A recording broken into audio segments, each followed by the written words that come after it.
नमस्कार। मैं अजय चतुर्वेदी। आप लोग जिस तरह से पिछले एपिसोड्स में क्रिकेट विश्व कप की चर्चा सुने, देखा, उसको आगे बढ़ाते हुए मैं आज चर्चा करने के लिए उपस्थित हुआ हूं। कल यानी रविवार को इस विश्व कप में सबसे बड़ा मुकाबला होने जा रहा है।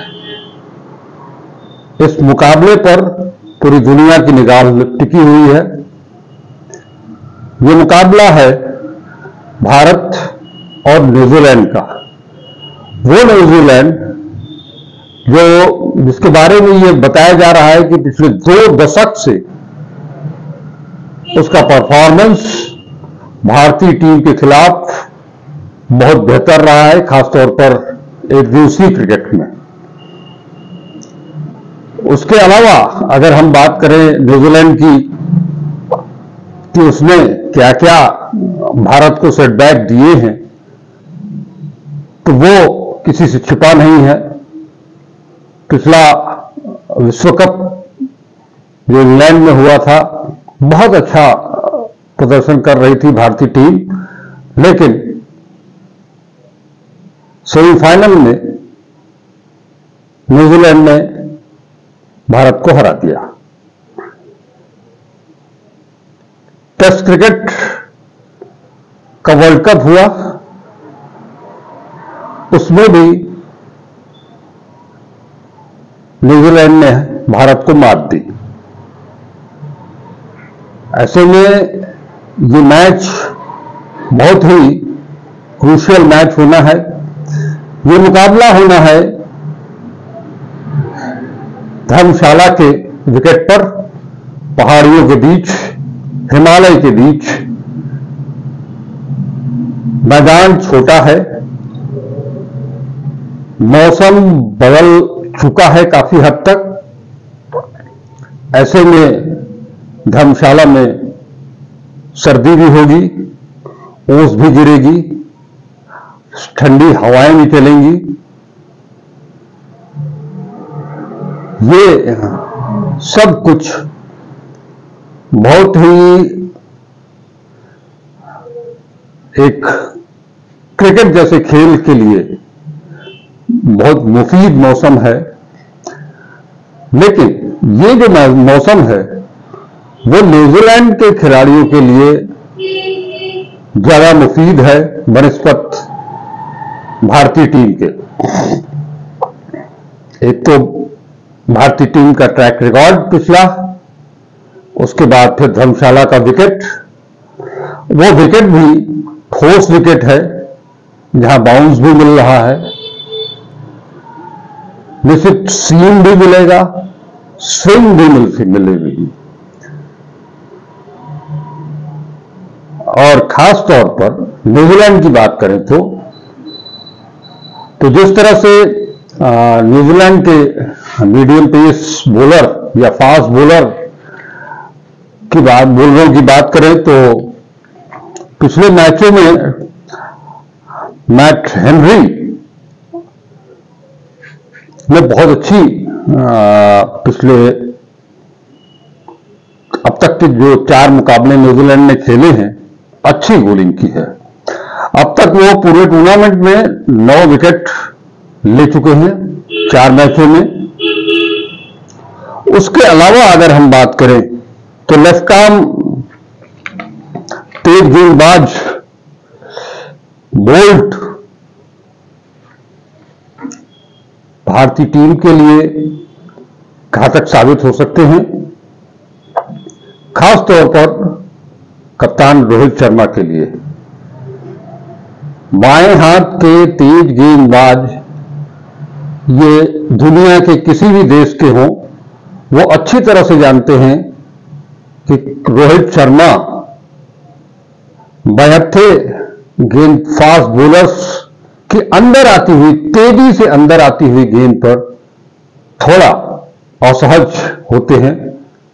कई बार वो बोल्ड भी हुए हैं, एलबीडब्ल्यू भी हुए हैं।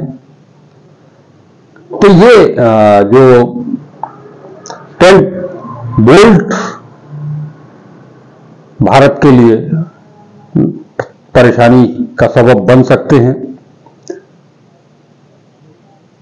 हालांकि 10 बोल्ट वो गेंदबाज भी हैं जो शुरुआती दौर में हमेशा बल्लेबाज का पांव पकड़ करके चलते हैं, लिहाजा गेंद कभी कभी लेग स्टंप और लेग स्टंप से बाहर की ओर निकलती है। उस पर रोहित शर्मा बहुत बढ़िया फ्लिक पुल करके 6 भी लगाते हैं। तो ये दोनों तरह का मामला होगा। अगर ऑफ स्टंप की लाइन को पकड़ करके वो गेंदबाजी करते हैं तो निश्चित तौर पर वो सरदर्द साबित हो सकते हैं।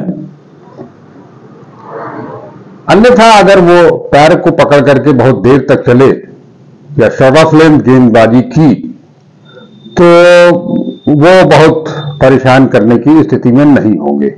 लेकिन जो दूसरा नाम मैंने आपको लिया है गेंदबाजी के लिए, वो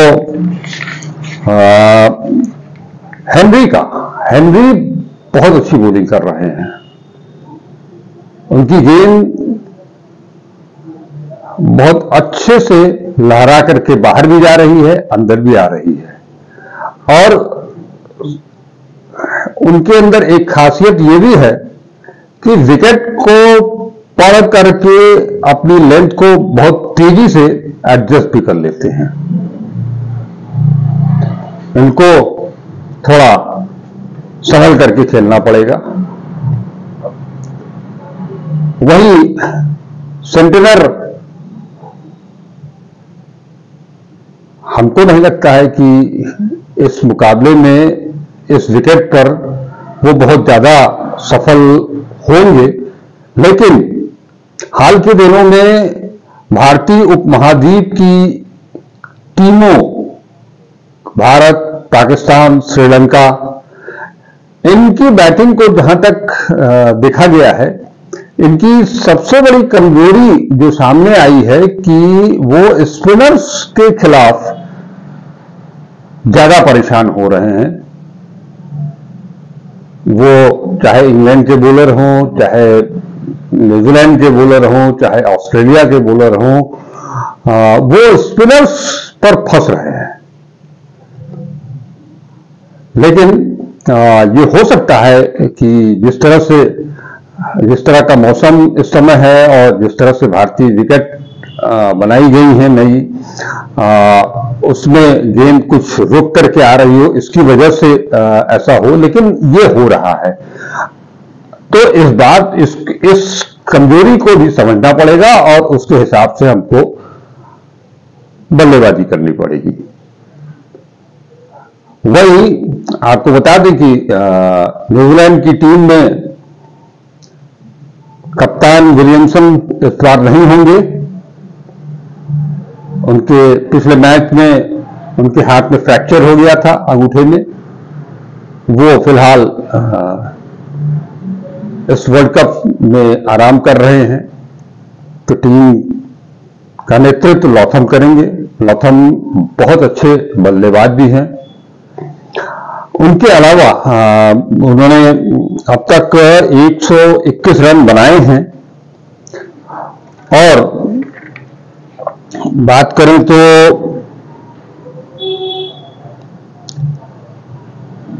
बाकी इनके जो बल्लेबाज हैं, जिसमें Conway, Devon Conway, Will Young, Rachin Ravindra, Daryl Mitchell, ये कुछ ऐसे बल्लेबाज हैं जो कि युवा बल्लेबाज और किसी भी बड़ी से बड़ी टीम को, बड़े से बड़े, अच्छे से अच्छे आक्रमण को सरल करके खेल भी सकती हैं और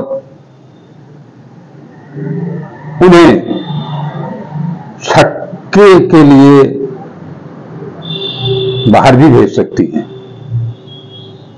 तो इन बल्लेबाजों को जहां तक अपने डेवन कॉनवे बहुत संभल करके बल्लेबाजी कर रहे हैं और बहुत सुंदर बल्लेबाजी कर रहे हैं और चारों दिशाओं में वो अपने शॉट्स लगा रहे हैं खुल करके। इसी तरह से बिल यंग ने भी अभी हाल में बहुत अच्छा प्रदर्शन किया है। भारतीय मूल के खिलाड़ी रचिन रविंद्र शानदार बल्लेबाजी कर रहे हैं। एक संकेत ये भी मिला है कि अब की बार इस मैच में जो विश्व कप के अब तक हुए मैचों में टीम के सदस्य नहीं बन पाए थे, टीम सऊदी, उम्मीद की जा रही है कि कल वो श्री गणेश करें इस टूर्नामेंट का अपनी टीम के लिए। तो वो अगर आते हैं तो एक बॉलिंग लाइनअप और मजबूती मिलेगी न्यूजीलैंड को। निचले क्रम में सऊदी अच्छी बल्लेबाजी भी कर लेते हैं, तो एक ऑलराउंड परफॉर्मेंस देने के लिए वो आतुर होंगे। तो कुल में, और वहीं अगर हम भारतीय गेंदबाजी की बात करें तो जसप्रीत बुमराह टूर्नामेंट के शुरुआत से लेकर के अब तक उन्होंने बहुत धारदार गेंदबाजी की है। उनकी गेंदबाजी को लेकर के कोई संशय नहीं है, लेकिन मैं बार बार कह रहा हूं कि उनके साथी के तौर पर मोहम्मद सिराज इस टूर्नामेंट में एकदम से लय में नहीं है। कुछ मैचों में उनको विकेट एक दो मिल जा रहे हैं, वो एक अलग चीज है, वो अच्छी चीज है, लेकिन वो न लाइन लेंथ कुछ भी अपनी ख्याति के अनुरूप पकड़ नहीं पा रहे हैं, सबसे बहुत ज्यादा महंगे साबित हो रहे हैं।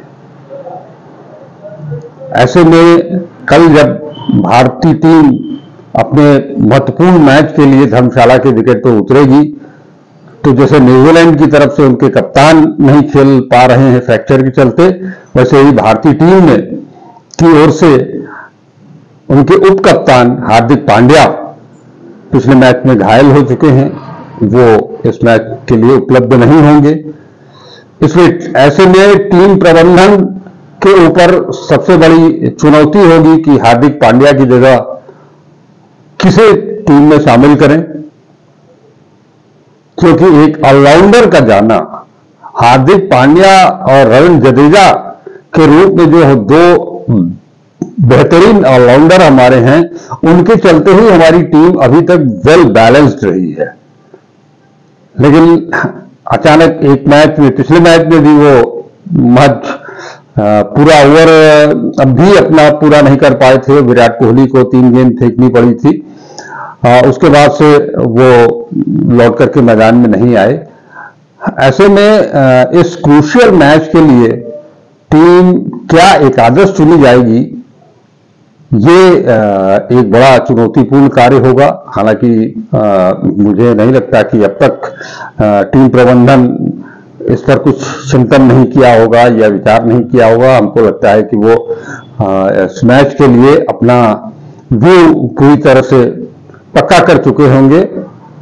फिर भी कयास ये लगाए जा रहे हैं कि जिस तरह से पिछले मैचों में शार्दुल ठाकुर की गेंदबाजी अच्छी नहीं हुई है, वो काफी महंगे साबित हुए हैं, और हार्दिक पांड्या के तौर पर एक ऑलराउंडर जो कि निचले क्रम में 6-7 नंबर पर बल्लेबाजी कर सकता है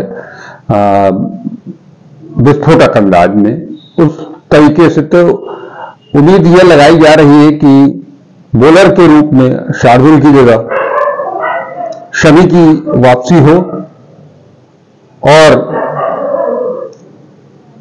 बल्लेबाज के तौर पर सूर्य कुमार यादव वापस लौटे। टीम प्रबंधन ये भी सोच सकता है कि बीच में एक लेफ्ट हैंड बैट्समैन चाहिए, तो वो ईशान किशन पर भी विचार कर सकता है। वो शुरुआत के 2 मैच उन्होंने खेला भी, एक में तो ऑस्ट्रेलिया के खिलाफ वो खास कुछ नहीं कर पाए थे, लेकिन उसके बाद के दूसरे मैच में उन्होंने रन भी बनाया था अच्छा। वो एक मिडिल ऑर्डर में अपने आप को वो स्थापित भी कर चुके हैं। एक चांस ये भी बनता है कि इस न्यूजीलैंड की टीम में लगभग 4 या 5 शायद 5 बाएं हाथ के बल्लेबाज हैं। ऐसे में टीम प्रबंधन इस मुकाबले में 3 स्पिनर्स के साथ भी जाने की सोच सकती है ऑस्पिन के तौर पर। एक off spinner, senior off spinner, दिमाग से खेलने वाला, तो इस लिहाज से कल के मैच को लेकर के इंडियन टीम प्रबंधन अपनी एकादश को लेकर के भी बहुत संजीदा होगा, क्योंकि जो पिछले कुछ रिकॉर्ड बताए जा रहे हैं उसका एक दबाव निश्चित तौर पर होगा विश्व कप के अंदर, क्योंकि बार बार आईसीसी के टूर्नामेंट में ही न्यूजीलैंड हमको मात दे रहा है। तो अब की बार हेड कोच राहुल द्रविड़ और कप्तान रोहित शर्मा कोई कोर कसर नहीं रख छोड़ेंगे कि अपनी धरती पर हिमालय की गोद में शारदीय नवरात्र के अब महाअष्टमी के दिन जो मुकाबला होगा उसमें वो पिछले रिकॉर्डों को ध्वस्त करते हुए लगातार 5वीं जीत अर्जित करेंगे। मुकाबला जोरदार होगा।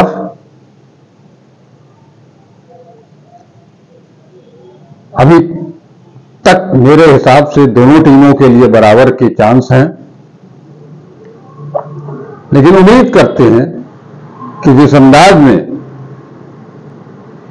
भारतीय टीम ने इस टूर्नामेंट की शुरुआत की है एक टीम के रूप में, वो उसका जज्बा आगे भी जारी रहेगा, इस मैच में भी जारी रहेगा और टीम इंडिया भारतीय प्रशंसकों को एक तोहफा जरूर देगी। इन्हीं शब्दों के साथ मैं आपसे विदा लेता हूं, इस उम्मीद से कि वीडियो को लाइक करेंगे, ज्यादा से ज्यादा शेयर करेंगे, कमेंट करेंगे और अब तक अगर चैनल को सब्सक्राइब नहीं किया है तो उसे सब्सक्राइब करेंगे। नमस्कार, कल फिर मुलाकात होगी।